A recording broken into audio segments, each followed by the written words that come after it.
So hello everyone, welcome to my channel study for you. So guys, जैसा कि आज जो आपका रेलवे ग्रुप डी का 9 दिसंबर के फर्स्ट शिफ्ट का एग्जाम हो गया है दोस्तों, जिसका जो है मैं आपको बिल्कुल 100% एक्यूरेट आंसर के साथ जो है इस वीडियो में बताऊंगा। तो देख लेते हैं कि किस प्रकार की जो है आज आपके 9 दिसंबर के फर्स्ट शिफ्ट के एग्जाम में जो है प्रश्न पूछे गए हैं। उससे पहले एक बात और दोस्तों, कि जिन्होंने भी अगर चैनल को सब्सक्राइब नहीं किया है तो रेलवे ग्रुप डी एग्जाम से रिलेटेड पल पल की अपडेट के लिए जो है चैनल को सब्सक्राइब जरूर कर दीजिएगा। और बगल में ही आपको एक बेल आइकन यानी घंटे का निशान भी दिख रहा होगा, तो आप उस भी जो है जरूर प्रेस कर दीजिएगा। तो चलिए वीडियो को स्टार्ट करते हैं। तो सबसे पहले जो है मैं कुछ लोगों का नाम लेना चाहता हूं, जैसे कि कोमल सैनी हो गई, और स्पेशल थैंक्स टू जो है ना नीतीश कुमार मेघानी को जो वो कहना चाहता हूं, क्योंकि इन्होंने लगभग जो है 24 से 25 प्रश्न जो है ना ये साइंस के जो है लगभग जो वो भेजे और 7 ऑप्शन के साथ जो है ना इन्होंने जो वो भेजे थे। तो मैं नीतीश कुमार मेघानी को जो वो तहे दिल से जो वो धन्यवाद कहता हूँ कि एग्जाम होने के बाद जो है ना लगभग मतलब कि इन्होंने 26 से 27 क्वेश्चन जो है वो टेलीग्राम पर जो वो भेजे हैं। तो इसी प्रकार से जब भी आपका एग्जाम होता है ना, तो आप भी अपने एग्जाम में आए हुए क्वेश्चन को जो है टेलीग्राम पर जरूर भेजा कीजिए। टेलीग्राम का जो लिंक आपको डिस्क्रिप्शन में दे दिया गया है, आप वहां से ज्वाइन करके जो है ना अपने एग्जाम में आए हुए क्वेश्चन को जरूर भेजा कीजिएगा। अब हम लोग देख लेते हैं कि किस प्रकार के जो है क्वेश्चन जो है आज के शिफ्ट में जो आपके पूछे गए हैं। तो आपका पहला क्वेश्चन यहाँ पर था कि G20 देशों में जो है ना जी अक्षर का अर्थ जो आपका पूछा गया था, जहां पे इस प्रकार के 4 ऑप्शन जो वो दिए गए थे। तो देखिए G20 देशों में जी अक्षर का जो आपका अर्थ होता है ना, ये आपका ग्रुप यानी समूह होता है। तो ऑप्शन बी ग्रुप आपका करेक्ट आंसर होगा। और देखिए G20 का पूरा नाम अगर आपसे पूछा जाए तो ये आपका ग्रुप ऑफ 20 होता है। और ये जो आपका दुनिया की जो है ना 20 प्रमुख अर्थव्यवस्थाओं यानी 19 देश और एक आपका यूरोपीय संघ का जो है ना एक आपका अंतर्राष्ट्रीय समूह है, जो कि आपका वैश्विक आर्थिक स्थिरता, इसके अलावा विकासशील देशों की सहायता और अंतर्राष्ट्रीय सहयोग जैसे मुद्दों पर जो है ना ये आपका जो वो चर्चा करता है। और इससे प्रीवियस शिफ्ट में आपका पूछा भी गया था कि 2025 का जो G20 शिखर सम्मेलन है ना ये कहां पर आयोजित किया गया था। तो देखिए 2025 का जो G20 शिखर सम्मेलन है ना ये दक्षिण अफ्रीका के जो है जोहान्सबर्ग में जो है आपका आयोजित किया गया था। और ये जो आपका आयोजन है ना ये आपका 22-23 नवंबर 2025 को जो आपका किया गया था। और कौन सा संस्करण रहा था, तो आपका 20वां संस्करण रहा था। तो ये फैक्ट भी आपको ध्यान में रखना है। नेक्स्ट आपका यहाँ पर था कि PYKK का जो है ना ये आपका फुल फॉर्म जो आपका पूछा गया था, जहां पे इस प्रकार के 4 ऑप्शन जो वो दिए गए थे। तो ये मैं आपको बता दूं कि PYKK का जो फुल फॉर्म होता है ना ये आपका पंचायत युवा क्रीड़ा और खेल अभियान होता है। तो ऑप्शन बी आपका यहाँ पे करेक्ट आंसर होगा। और देखिए मैं आपको बता दूं कि ये जो आपका पाइका को जो है ना ये आपका भारत सरकार का जो है एक कार्यक्रम था, जिसे आपका 2008-9 में जो है ना ये ग्रामीण युवाओं में जो है खेल को बढ़ावा देने के लिए और बुनियादी खेल सुविधाओं को विकसित करने के लिए जो है ना इस मतलब कि अभियान को जो आपका शुरू किया गया था। तो ये फैक्ट भी आपको ध्यान में रखना है। देखिए इस क्वेश्चन में थोड़ा सा मतलब कि करेक्शन कर लीजिएगा। पूछा ये गया था ना कि बहुपक्षीय सैन्य अभ्यास जापट 2025 जो है ना भारत किसके बीच जो आपका आयोजित किया गया था। तो देखिए मैं आपको बता दूं कि ये जो आपका जापट जो आपका मतलब कि एक बहुपक्षीय सैन्य अभ्यास है। और ये जो आपका जापट है ना ये आपका मुख्य रूप से जो है रूस और बेलारूस के मध्य जो है ना ये आपका एक आयोजित एक आपका संयुक्त रणनीतिक सैन्य अभ्यास था। और इसमें जो है ना भारत, चीन, कजाकिस्तान सहित कई अन्य देश भी जो है ना इसमें जो आपका भाग लिए थे। तो भारत के साथ आपका पूछा गया था, तो रूस ऑप्शन में आपका दिया गया था। तो रूस आपका यहाँ पे करेक्ट आंसर होगा। और देखिए ये जो आपका जापद जो मतलब कि आपका जो ये बहुपक्षीय सैन्य अभ्यास है ना ये कब से कब तक आयोजित किया गया था, अगर ये पूछा जाए तो ये आपका 10 से 16 सितंबर 2025 तक जो है ना ये आपका आयोजित किया गया था। और इस दल में जो है ना ये आपका 57 सैनिक भारतीय थल सेना जो ये आपके शामिल हुए थे। इसके अलावा 7 वायुसेना और 1 नौसेना जो है ना ये आपके शामिल थे। तो ये फैक्ट भी आपको ध्यान में रखना है। नेक्स्ट आपका यहाँ पर था कि 7 मई 2025 को जो है ना 244 जिलों में आयोजित राष्ट्रव्यापी नागरिक सुरक्षा मॉक ड्रिल, जिसका नाम आपका ऑपरेशन अभ्यास था, ये जो आपका किसके द्वारा जो है ना ये आपका समन्वित किया गया था। तो ये मैं आपको बता दूं कि 2025 की भारत के नागरिक सुरक्षा मॉक ड्रिल, जिसका कोड जो नेम था ना ये आपका ऑपरेशन अभ्यास था। और ये आपका मुख्य रूप से जो है ना केंद्रीय गृह मंत्रालय के द्वारा जो है आपका आयोजित किया गया था। और राष्ट्रीय आपदा प्रबंधन प्राधिकरण यानी NDMA के द्वारा जो है ना ये आपका समन्वित किया गया था, तो समन्वित किया गया था ये पूछा गया था, तो राष्ट्रीय आपदा प्रबंधन प्राधिकरण आपका करेक्ट आंसर होगा। और इसका उद्देश्य अगर पूछा जाए तो आपका आतंकवादी हमले और प्राकृतिक आपदाओं जैसी आपात स्थितियों के लिए जो है ना, ये आपका नागरिक सुरक्षा और तैयारी का परीक्षण करना था। तो ये फैक्ट भी आपको ध्यान में रखना है। नेक्स्ट आपका यहाँ पे आता है कि निम्नलिखित में से किस तत्व की जो है ना परमाणु संख्या यानी एटॉमिक नंबर जो है ना ये आपका 11 होता है। तो ये परमाणु संख्या जो होता है ना 11, ये आपका सोडियम तत्व का होता है। तो ऑप्शन बी सोडियम आपका करेक्ट आंसर होगा। सोडियम का अगर आपसे सिंबल पूछा जाए तो ये आपका Na होता है। अब देखिए आपका एटॉमिक नंबर से प्रश्न पूछा जा रहा है, तो आप 1 से 30 तक जो है ना एटॉमिक नंबर जो वो एक बार जरूर देख लीजिए। जैसे कि आपका पहला जो एटॉमिक नंबर होता है ये आपका हाइड्रोजन का होता है, दूसरा आपका हीलियम का, तीसरा आपका लिथियम का, फिर आपका बेरिलियम, फिर आपका 5 जो होता है ये आपका बोरोन का होता है, 6th आपका कार्बन का, 7th आपका नाइट्रोजन का, 8th जो होता है ना ये आपका ऑक्सीजन का होता है, 9th आपका फ्लोरीन होता है। आप इसका साथ में सिंबल भी देखते चलिएगा। 10 जो होता है ये आपका नियॉन का होता है, 11th आपका सोडियम जो कि आपका पूछा गया था, 12th आपका मैग्नीशियम का होता है, 13 आपका एल्यूमिनियम का होता है, 14th आपका ये सिलिकॉन का होता है। इसके अलावा 15th आपका फॉस्फोरस का होता है, 16 आपका जो वो सल्फर का होता है, 17th आपका क्लोरीन का होता है, 18th आर्गन का होता है, 19th आपका जो है पोटेशियम का होता है, 20 आपका कैल्शियम का होता है, 21 जो परमाणु क्रमांक है ना ये आपका स्कैंडियम का होता है, 22 टाइटेनियम का होता है, 23 आपका वेनेडियम का होता है, 24 आपका क्रोमियम का होता है, 25 मैंगनीज का होता है, 26 जो है ना ये आपका आयरन का होता है, 27 कोबाल्ट का होता है, 28 आपका निकेल का होता है, 29 जो ये आपका कॉपर यानी तांबा का होता है, और 30 जो है ना ये आपका जिंक का होता है। तो ये सारे फैक्ट जो आपको ध्यान में रखना है। अब ये भी प्रश्न आपका रिपीटेड है कि Laureus world sports man of the year 2025 का जो पुरस्कार है ना ये किसे दिया गया है। तो देखिए 2025 में Laureus world sports man of the year का जो पुरस्कार है ना ये आपके स्वीडन के जो है पॉल वाल्टर मोंडो डुप्लांटिस को जो आपका दिया गया है। तो ऑप्शन सी मोंडो डुप्लांटिस आपका करेक्ट आंसर होगा। देखिए लॉरियस अवार्ड से जो है ना ये 7वीं बार जो है यहाँ से आपका प्रश्न जो वो रिपीट हुआ है। तो जिनका भी आगे आने वाले दिनों में एग्जाम में आप देख लीजिएगा, जैसे कि world sports man of the year का जो विजेता है ना ये आपके मोंडो डुप्लांटिस रहे हैं। World sports women of the year का पुरस्कार अगर पूछा जाए तो आपका सिमोन बाइल्स को जो वो दिया गया है। World team of the year का जो पुरस्कार है ना ये आपका रियल मैड्रिड को दिया गया है। Breakthrough of the year का जो पुरस्कार है ये आपका लामिन यमाल को दिया गया है। कमबैक ऑफ द ईयर का जो पुरस्कार है ना ये आपका रेबेका अंद्रांडे को जो आपका दिया गया है। Sports person with the disability का जो पुरस्कार है ना ये आपके जियांग युआन को दिया गया है। Action sports person of the year का जो पुरस्कार है ये आपका टॉम पिटकॉक को दिया गया है। स्पोर्ट्स फॉर गुड अवार्ड जो है ना आपका किक फॉर लाइफ को आपका दिया गया है। स्पोर्टिंग आइकन अवार्ड ये आपका राफेल नडाल को दिया गया है। लाइफ टाइम अचीवमेंट का जो अवार्ड है ना ये कैली स्लेटर को जो आपका दिया गया है। तो ये सारे फैक्ट जो आपको ध्यान में रखना है।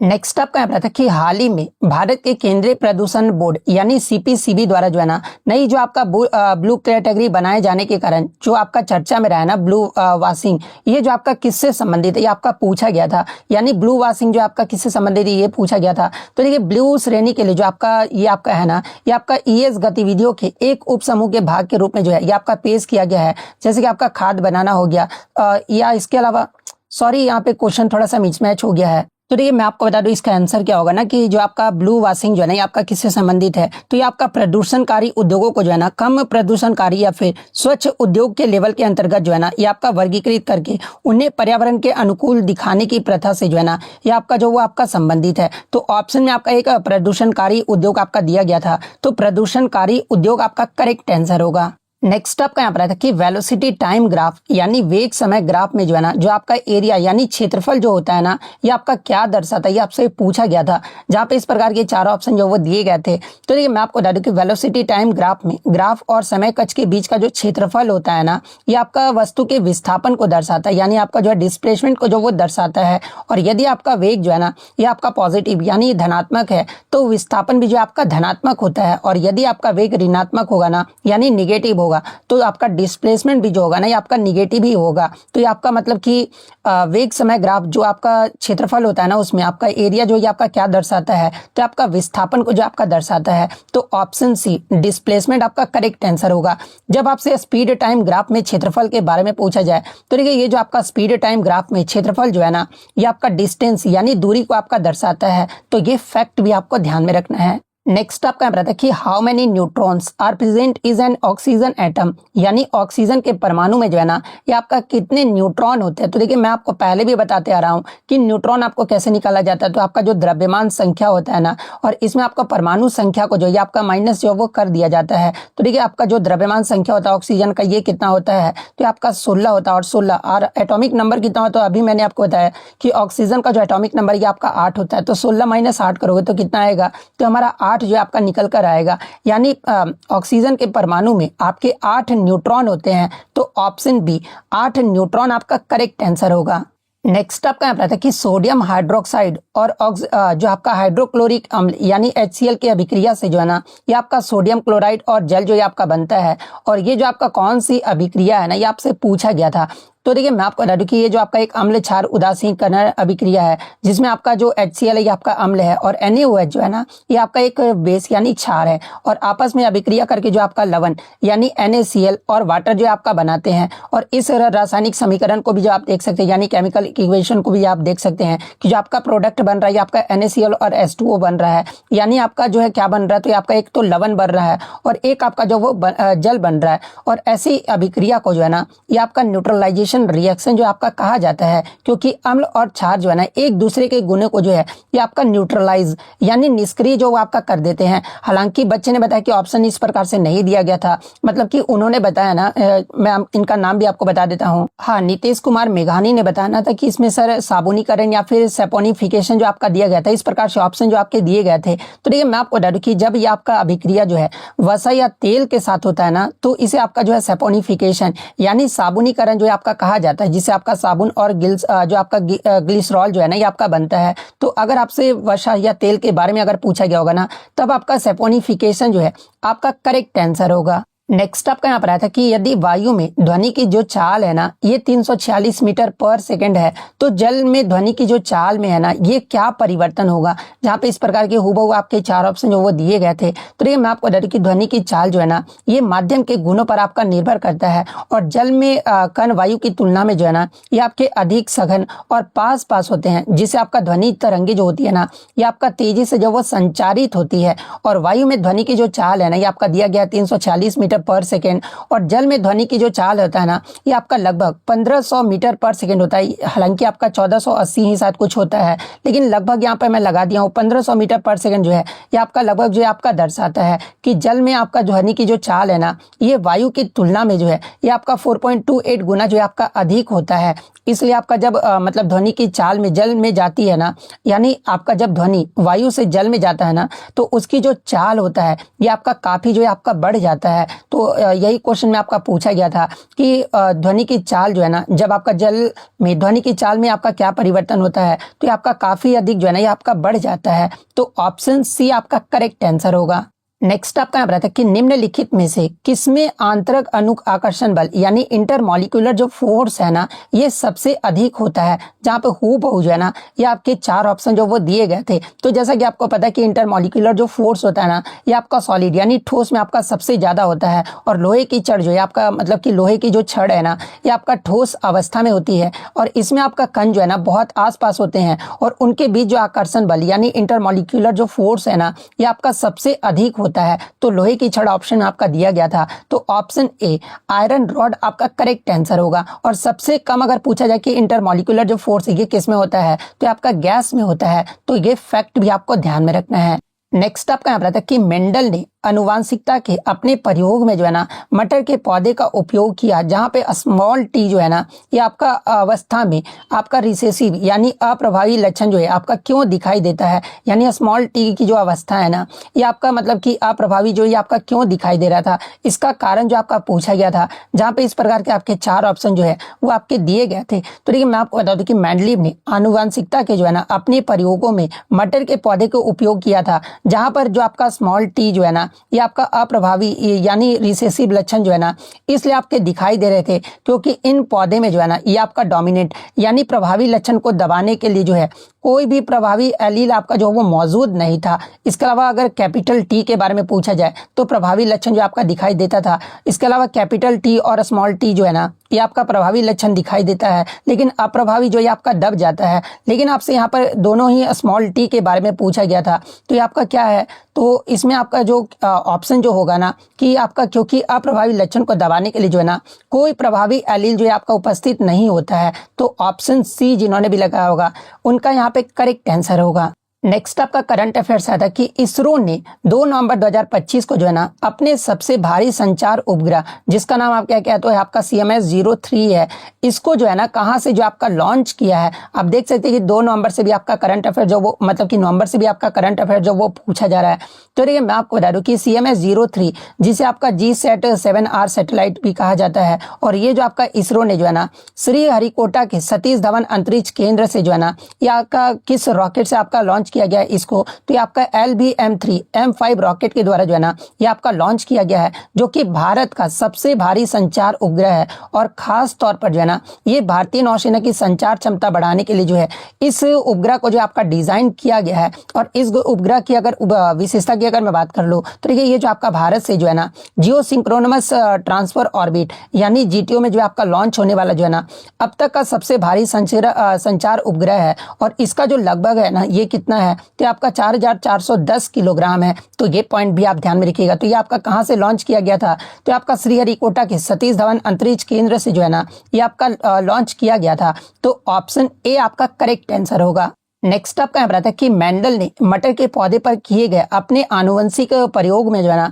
निम्नलिखित में से किस लक्षण को जो है ना ये आपका डिसाइड यानी चयनित जो है आपका नहीं किया था। तो देखिए जिनका भी आगे आने वाले दिनों में एग्जाम है ना, आप मेंडल के मटर के पौधे वाला जो भी प्रश्न एग्जाम में पूछे जाते हैं उनको आप जरूर देख कर जाइएगा। यहाँ से हर शिफ्ट में आपका प्रश्न बन रहा है। तो देखिए मैं आपको बता दूं कि मेंडल ने अपने प्रयोगों में जो है ना मटर के पौधे की 7 स्पष्ट और विपरीत लक्षणों को जो है ना ये आपका चुना था। और इसमें आपका कौन कौन शामिल था, तो देखिए आपका बीजों की आकृति जो है वो शामिल थी, बीजों का रंग शामिल था, फूलों का रंग शामिल था, फूलों की स्थिति शामिल थी, फूलों का आकार शामिल था।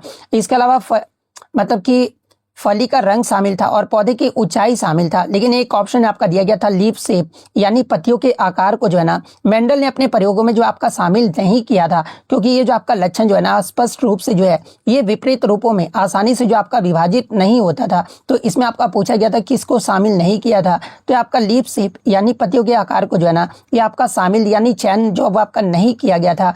तो ऑप्शन बी आपका करेक्ट आंसर होगा। नेक्स्ट आपका यहाँ रखिए यदि दोनों द्रव्यमान M1 और M2 जो है ना ये आपका आधा कर दिए जाए और उनके बीच की दूरी या फिर त्रिज्या को जो है ना ये भी आपका आधा कर दिया जाए, तो आपका आकर्षण बल जो है ना यानी अट्रैक्शन फोर्स जो है ये आपका इसमें क्या परिवर्तन होगा। जहाँ पे हूबहू जो है ना आपके 4 ऑप्शन जो वो दिए गए थे। तो देखिए मैं आपको बता दूं कि न्यूटन के गुरुत्वाकर्षण नियम मैं आपको पहले भी बता चुका हूँ। F इक्वल टू क्या होता है, तो ये आपका G_M1 into M2 by are square जो होता है ना ये आपका न्यूटन के गुरुत्वाकर्षण नियम का होता है, जिसमें आपका दोनों द्रव्यमान को अगर आधा कर दिया जाना तो आपका आधा करोगे तो क्या होगा, तो 1/4 आ जाएगा। वहीं आपका रेडियस को भी अगर आपका आधा कर दिया जाए तो R²/4 जो है आपका निकल कर आएगा। और F डायरेक्टली प्रोपोर्शनल आपका क्या होगा, तो 1/4 आपका कट जाएगा। ठीक है, जब आप R²/4 करोगे तो 1/4 कट जाएगा ना। फिर आपका जो F न्यू आएगा ना वो आपका डायरेक्टली प्रोपोर्शनल F फोल्ड मतलब ओल्ड आएगा। तो यानी आपका जो है ना आकर्षण बल में जो है आपका कोई भी परिवर्तन नहीं रहेगा यानी अपरिवर्तित रहेगा। तो ऑप्शन डी रिमेन्स अनचेंज्ड आपका करेक्ट आंसर होगा। नेक्स्ट आपका यहाँ पर आता है कि निम्नलिखित में से इथेनॉल के बारे में जो है ना कौन सा कथन जो आपका सही दिया गया है। जहाँ पे हूबहू जो आपके 4 ऑप्शन इस प्रकार से दिए गए थे। तो एक ऑप्शन में आपका दिया गया था ना कि ये जल के साथ आसानी से मिश्रित हो जाता है और इसे पीने की शराब के रूप में भी जो है ना ये आपका उपयोग किया जाता है। तो ये वाला जो कथन था ना एथेनॉल के बारे में ये आपका सही कथन जो वो दिया गया था। तो ऑप्शन डी आपका करेक्ट आंसर होगा। नेक्स्ट आपका बता कि कार्बनिक यौगिक यानी ऑर्गेनिक कंपाउंड में जो है ना निश्चित रूप से जो है आपका क्या होना चाहिए। जहाँ पे हूबहू जो है आपके 4 ऑप्शन दिए गए थे। तो देखिए इन ऑप्शन के अकॉर्डिंग अगर मैं बात कर लूँ ना तो देखिए कार्बनिक यौगिक की जो है सबसे मौलिक जो पहचान है ना कि उनमें आपका कार्बन जो है आपका अवश्य होता है और अन्य तत्व जैसे कि हाइड्रोजन, ऑक्सीजन हो गया, नाइट्रोजन हो गया, सल्फर, फास्फोरस, हैलोजन भी आपका हो सकते हैं, लेकिन ये आपका नहीं भी हो सकते। ये आपका मतलब कि उतना जरूरी नहीं है, लेकिन कार्बन का होना यह आपका जो वो आवश्यक माना जाता है। और कार्बन के बिना कोई यौगिक जो है ना ये आपका कार्बनिक जो है आपका नहीं कहलाता है। यानी आपका कार्बनिक यौगिक में निश्चित रूप से आपका क्या होना चाहिए, तो कम से कम जो है ना एक कार्बन परमाणु जो है ये आपका अवश्य होना चाहिए। तो ऑप्शन सी आपका करेक्ट आंसर होगा। नेक्स्ट आपका यहाँ पर रिपीटेड प्रश्न है, प्रीवियस ईयर में भी जो आपका ये प्रश्न पूछा गया था। यदि एक कुली जो है ना अपनी समान सिर पर रखकर क्षैतिज दिशा यानी हॉरिजॉन्टल डायरेक्शन में चल रहा है ना, तो उसके द्वारा किया गया जो कार्य है ना ये आपका क्या होगा, यानी वर्क जो होगा ना ये आपका क्या होगा। तो देखिए मैं आपको वर्क का फॉर्मूला पहले भी बता चुका हूँ, क्या होता है F इक्वल टू जो है ना F into S into cos theta होता है, जहां पर आपका जो है मतलब कि बल ऊपर की ओर लगता है तो सामान का भार संभालने के लिए, और डिस्प्लेसमेंट जो है ना ये आपका हॉरिजॉन्टल डायरेक्शन यानी क्षैतिज दिशा में होता है। तो बल और विस्थापन के बीच का जो कोण होता है आपका थीटा इक्वल टू 90 डिग्री होता है, और कॉस 90 का वैल्यू कितना होता है आपका 0 होता है। यानी जब आपका मतलब कि एंगल ही आपका 0 हो गया, यानी कोण ही आपका 0 हो गया, तो वर्क भी आपका क्या होगा, तो आपका 0 होगा। हालांकि आपका भौतिक में ही आपका मतलब कि कुली जो आपका थक जाता है, लेकिन भौतिकी के अनुसार जो है ना ये आपका यांत्रिक कार्य जो है ये आपका शून्य जो आपका माना जाता है। तो ऑप्शन सी 0 वर्क आपका यहाँ पे करेक्ट आंसर होगा। नेक्स्ट आपका बताता है कि सिंचाई का वह कौन सा साधन है जिसमें जमीन के अंदर जो है ना पाइप डालकर जो है जल जो है आपका बाहर निकाला जाता है। जहाँ पे हूबहू जो है ना ये आपके 4 ऑप्शन जो वो दिए गए थे। तो एक ऑप्शन में आपका ट्यूबवेल यानी नलकूप जो आपका दिया गया था। तो देखिए नलकूप जो है ना सिंचाई का वह साधन है जिसमें आपका ग्राउंड वाटर यानी भूमिगत जल को जो है ना निकालने के लिए लोहे या फिर पीवीसी के पाइप जमीन के अंदर जो है ना ये आपका गहराई तक जो है आपके डाले जाते हैं, और इसके बाद पंप की सहायता से जो है ना जल के खेतों तक जो है आपका पहुंचाया जाता है। तो ऑप्शन में आपका ट्यूबवेल यानी नलकूप आपका दिया गया था। तो ऑप्शन डी नलकूप आपका करेक्ट आंसर होगा। नेक्स्ट आपका बताता है कि in which cell organelle of plants are oil starch and proteins stored, यानी तेल स्टार्च और प्रोटीन का जो संचय है ना यानी स्टोरेज जो है पौधे की कोशिका के किस अंगक में होता है। जहाँ पे इस प्रकार के हूबहू आपके 4 ऑप्शन जो वो दिए गए थे। तो देखिए एक ऑप्शन में जो है ना आपका ल्यूकोप्लास्ट जो आपका दिया गया था। तो देखिए ल्यूकोप्लास्ट जो होता है ना आपका रंगहीन प्लास्टिड होता है, और इसका जो मुख्य कार्य है ना ये भोजन का स्टोर करना यानी भोजन का जो है आपका संचय करना होता है। इसलिए आपका तेल स्टार्च और प्रोटीन तीनों ही का जो संचय है ना ये आपका ल्यूकोप्लास्ट में होता है। तो ऑप्शन बी ल्यूकोप्लास्ट आपका करेक्ट आंसर होगा। नेक्स्ट आपका बताता है कि जब 10 केजी की जो है ना किसी वस्तु पर आपका बैलेंस्ड फोर्स यानी संतुलित बल कार्य कर रहा है, तो उस पर वस्तु का जो एक्सेलरेशन है ना यानी त्वरण जो है आपका क्या होगा। जहां पे इस प्रकार के 4 ऑप्शन जो वो दिए गए थे। तो सबसे पहले हम लोग ये जान लेते हैं कि बैलेंस्ड फोर्स यानी संतुलित बल होता क्या है। तो देखिए संतुलित बल का अर्थ ये होता है ना कि वस्तु पर लगने वाले कुल बलों का जो परिणाम है ना यानी नेट फोर्स जो है ये आपका शून्य होता है। और न्यूटन के द्वितीय नियम के अनुसार मैं आपको बता चुका हूँ क्या होता है न्यूटन का दूसरा नियम। तो आपका F इक्वल टू जो है ना ये आपका ma होता है, और यदि आपका F 0 है तो आपका जब F ही 0 होगा तो एक्सेलरेशन भी आपका क्या है डायरेक्टली प्रोपोर्शनल है। तो एक्सेलरेशन भी आपका जो वो मतलब कि 0 हो जाएगा। यानी वस्तु की चाल में जो है ना ये आपका कोई भी परिवर्तन नहीं होता, यानी वस्तु स्थिर है तो स्थिर ही रहेगा, गतिमान है तो समान वेग में जो आपका चलता रहेगा। और वस्तु का द्रव्यमान अगर 10 केजी होने पर भी जो है ना ये आपका उत्तर जो है आपका नहीं बदलता है, यानी आपका मतलब कि जो एक्सेलरेशन होगा ये आपका क्या होगा, तो आपका शून्य होगा। तो ऑप्शन सी शून्य आपका करेक्ट आंसर होगा। नेक्स्ट आपका यहाँ पर आता है कि मांस यानी मीट के उत्पादन के लिए जो है ना निम्नलिखित में से किस प्रकार के पक्षी का पालन या फिर संरक्षण जो है ना ये आपका किया जाता है। जहाँ पे हूबहू जो है आपके 4 ऑप्शन जो वो दिए गए थे। तो देखिए मैं आपको बता दूं कि एक ऑप्शन में जो है ना आपका ब्रॉयलर जो आपका दिया गया था। तो देखिए ब्रॉयलर जो है ना ये आपका मुर्गियों की वह नस्ल या फिर श्रेणी है जिसे आपका तेजी से जो आपका बढ़ने और अधिक मांस उत्पादन के लिए जो है ना ये आपका पाला जाता है। तो ऑप्शन सी ब्रॉयलर आपका करेक्ट आंसर होगा। नेक्स्ट आपका बताता है कि स्मूथ एंडोप्लाज्मिक रेटिकुलम और रफ एंडोप्लाज्मिक रेटिकुलम के मध्य जो है ना मुख्य अंतर जो है ये किसके कारण होता है। जहाँ पे हूबहू जी आपके 4 ऑप्शन जो वो दिए गए थे। तो देखिए मैं आपको बता दूं कि रफ एंडोप्लाज्मिक रेटिकुलम की सतह पर जो है ना ये आपका राइबोसोम जो है आपका जुड़ा होता है, जिस कारण इसकी जो सतह होती है ना ये आपका खुरदरी जो है आपका दिखाई देती है। और यही जो राइबोसोम होता है ना ये प्रोटीन संश्लेषण का कार्य भी जो है आपका करता है। इसके अलावा इसके विपरीत अगर बात कर ले तो देखिए स्मूथ एंडोप्लाज्मिक रेटिकुलम पर जो है ना ये आपका राइबोसोम नहीं होता है,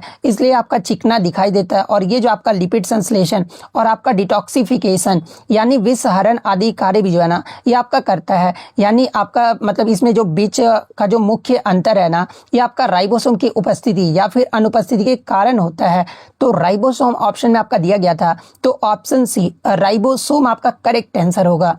नेक्स्ट आपका यहाँ पर आता है कि कौन सा भारतीय नौसेना जहाज जो है ना आपका 5वें संस्करण की जो आपका जो बहुराष्ट्रीय अभ्यास जिसका नाम आपका क्या है तो आपका ले प्रोज है, इसमें जो आपका भाग जो वो आपका ले रहा है, जहाँ पे इस प्रकार के 4 ऑप्शन जो वो दिए गए थे। तो देखिए ले प्रोज की अगर मैं बात कर लूँ तो ये जो आपका एक बहुपक्षीय नौसैनिक अभ्यास है और ये जो आपका मतलब कि अभ्यास है ना ये आपका फ्रांस के द्वारा आयोजित किया जाता है, जिसमें आपका भारत, अमेरिका, ऑस्ट्रेलिया, इसके अलावा जापान, क्वाड देश और अन्य हिंद प्रशांत देशों जैसे कि आपका इंडोनेशिया हो गया, मलेशिया हो गया, सिंगापुर, ब्रिटेन, कनाडा, इन सभी देशों की जो नौसेना है ना ये आपका भाग लेती है। और लॉ पेरोश का जो आपका मतलब कि उद्देश्य है ना ये समुद्री शिक्षा और अंतर संचालन को जो आपका बढ़ाना है।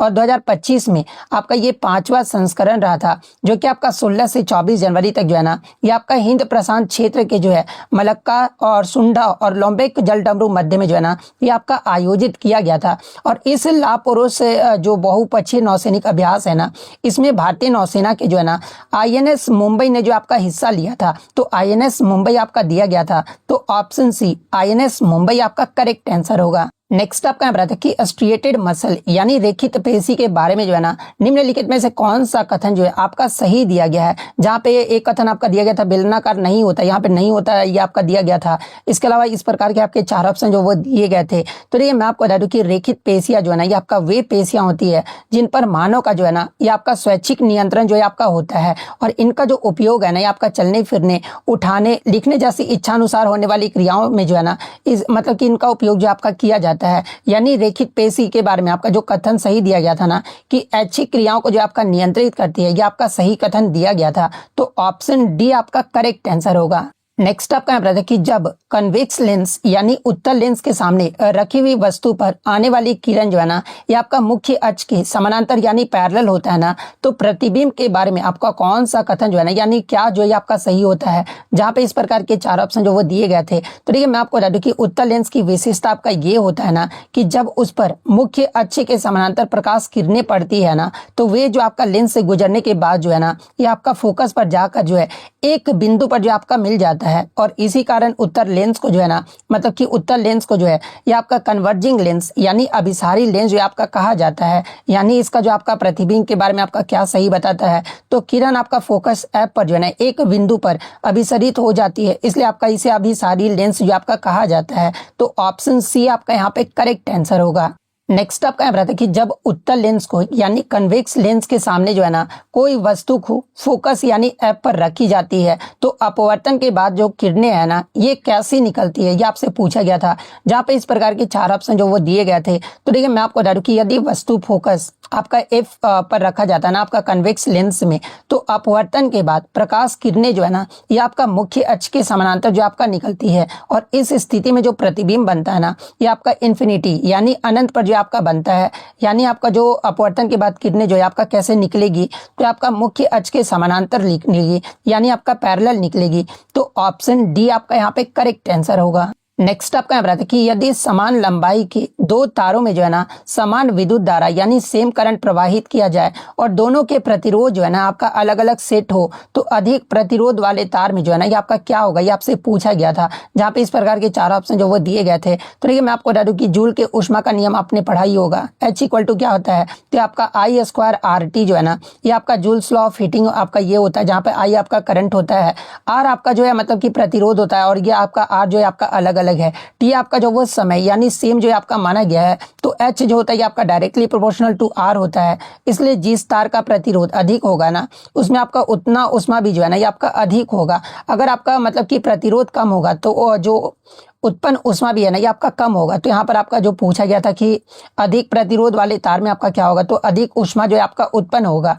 तो ऑप्शन बी आपका यहाँ पे करेक्ट आंसर होगा। नेक्स्ट आपका यहाँ पर कि समान पदार्थ यानी सेम मटेरियल से बने 2 तारों में जो है ना किस तार का जो प्रतिरोध है ये आपका सबसे कम होगा।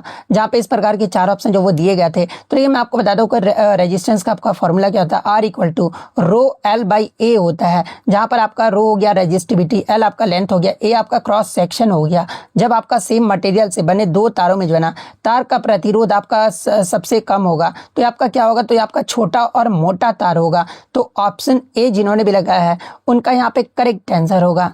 नेक्स्ट आपका यहाँ पर आता है कि निम्नलिखित में से किस विभेदित जीव में जो है ना अपने शरीर भाग से नए जीव का निर्माण करने की क्षमता होती है। जहाँ पे आपका सौर पुनर्जनन के द्वारा आपका शायद पूछा गया होगा। तो देखिए मैं आपको बता दूं कि प्लेनेरिया और हाइड्रा जो है ना एक आपका विभेदित बहुकोषीय जीव है जिनमें आपका रीजनरेशन यानी पुनर्जनन की जो अत्यधिक क्षमता जो है ना ये आपका देखने को मिलता है। और इसके शरीर का प्रत्येक टुकड़ा जो है ना विकसित होकर पूरा नया जीव जो है आपका बना सकता है। तो हाइड्रा और प्लेनेरिया में से जो भी ऑप्शन दिया गया होगा वो आपका करेक्ट आंसर होगा। नेक्स्ट आपका यहाँ रहता है कि in which of the following process does complete differentiation occur, यानी निम्नलिखित में से पूर्ण रूप से जो है ना विभेदीकरण यानी कंप्लीट जो डिफरेंशिएशन है ना ये किस प्रक्रिया में होता है। जहाँ पे इस प्रकार के 4 ऑप्शन जो वो दिए गए थे। तो मैं आपको बता दूं कि जो कंप्लीट डिफरेंशिएशन यानी पूर्ण रूप से विभेदीकरण की जो प्रक्रिया है ना ये आपका सेल डिफरेंशिएशन यानी कोशिका विभेदन में होता है। तो कोशिका विभेदन अगर ऑप्शन में दिया गया होगा